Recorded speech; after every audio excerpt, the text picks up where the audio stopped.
రాష్ట్ర న్యాయ సేవాధికార సంస్థ అమరావతి వారి ఆదేశాల ప్రకారం ఉమ్మడి పశ్చిమ గోదావరి జిల్లా న్యాయ సేవాధికార సంస్థ చైర్మన్ మరియు జిల్లా ప్రధాన న్యాయమూర్తి శ్రీ పురుషోత్తం కుమార్ ఆధ్వర్యంలో ఉమ్మడి పశ్చిమ గోదావరి జిల్లా న్యాయ సేవాధికార సంస్థ కార్యదర్శి కె రత్నప్రసాద్ చింతలపూడి మండలం న్యాయ సేవాధికార సంస్థ చైర్మన్ సిహెచ్ మధుబాబు ధర్నాజీగూడెంలోని సాయి జూనియర్ డిగ్రీ కళాశాల నందు విద్యార్థులకి ర్యాగింగ్ మాదక ద్రవ్యాల నివారణ అనే అంశంపై అవగాహన సదస్సుని నిర్వహించడం జరిగింది. ర్యాగింగ్ ని నిషేధించడం జరిగింది కాబట్టి ఎవరైనా ఇటువంటి చర్యలకు పాల్పడితే కఠిన చర్యలు తీసుకోవడం జరుగుతుందని, కావున కాలేజీ నుంచి డిబార్ చేస్తారని హెచ్చరించారు.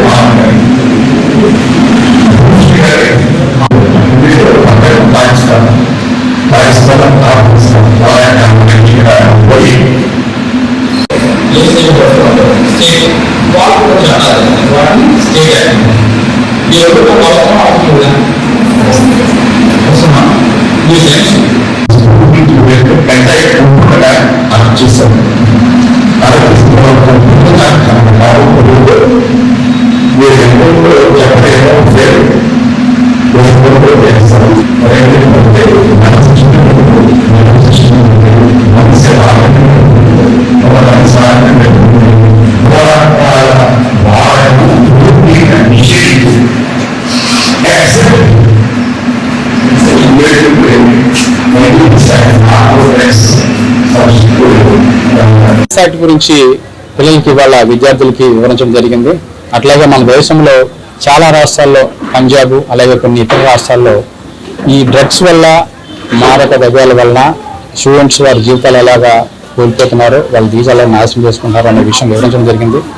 మన ఆంధ్రప్రదేశ్లో అయితే వాటి వినియోగం ఎంతవరకు ఉంది, కాలేజీలు స్కూల్స్లో ఏ విధంగా వాడుతూ ఉన్నారు, వాటి వల్ల కలిగే నష్టాలు, వాళ్ళ విద్యార్థి జీవితానికి కలిగే ఆటంకాలు, వాళ్ళ భవిష్యత్తు కలిగే ఆటంకాలు వాళ్ళకి వివరించడం జరిగింది. అదేవిధంగా ఇప్పుడు అంత కొత్త స్టూడెంట్స్ జాయిన్ అయ్యే సమయం సీజన్ కనుక అన్ని కళాశాలలో కూడా ర్యాగింగ్ పట్ల అవగాహన కల్పించడం, అట్లాగే ప్రిన్సిపల్ గారు, అదేవిధంగా స్టూడెంట్స్, సీనియర్ ఫ్యాకల్టీ మెంబర్స్, అదేవిధంగా కొంతమంది పేరెంట్స్ కూడా కలిసి ఒక అసోసియేషన్ లాగా, ఒక కమ్యూనిటీ అంటే ఒక స్టేజ్ లాగా ఒక కమిటీ లాగా ఏర్పడి ఈ యొక్క ర్యాగింగ్ సంబంధించిన కంప్లైంట్స్ కానీ వాటిని సేకరించడం, తర్వాత ఎవ్రీ మంత్ ఒకసారి వాటి గురించి చెక్ చేయడం, ఎలా కంప్లైంట్స్ వస్తాయి ఏంటి, ఏ విధంగా ఏంటి అనే విషయం చర్చించడం జరిగింది. వాళ్ళకి అవేర్నెస్ కలిగించడం జరిగింది.